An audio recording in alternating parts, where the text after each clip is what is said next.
నమస్కారం. శ్రీమద్భాగవత మహాపురాణము ప్రథమ స్కందము 18వ అధ్యాయము. పరీక్షిత్ మహారాజు శృంగి మహర్షి శాపమునకు గురియగుట.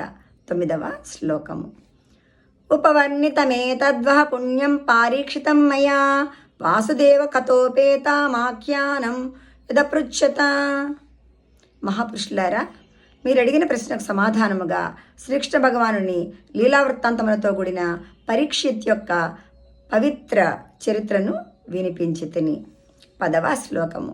యాయాః కథా భగవతః కథనీయోరు కర్మణః గుణకర్మాశ్రయాః పుంభిః సంసేవ్యాస్తా బుభూషుభిః.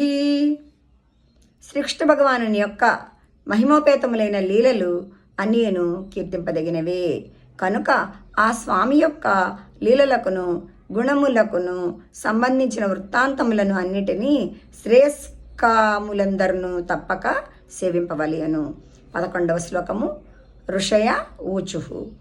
సూత జీవ సమాహ సౌమ్య శాశ్వతీర్విషదం యశః యస్తం శంససి కృష్ణస్య మత్యానామృతం హినః. సౌనకాది మహర్షులు వచించిరి. సూతముని,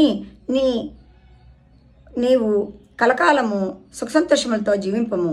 నీవు భగవంతుని యొక్క జిజ్ఞాసులైనటువంటి ఉజ్వలమైన యశోవైభవములను గురించి వర్ణించుచున్నావు.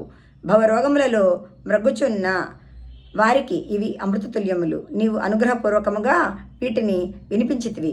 ఎంత విన్నను మాకు తనివి తీరుటలేదు.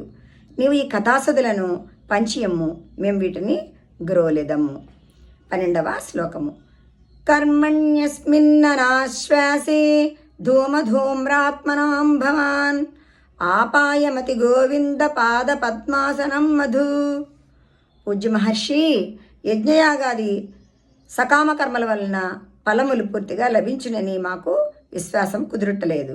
వాటి అనుష్ఠానములో మునిగిన మా బుద్ధులు మోహితములైనవి.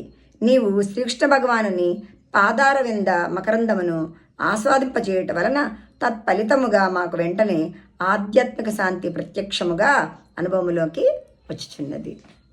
ధన్యవాదములు.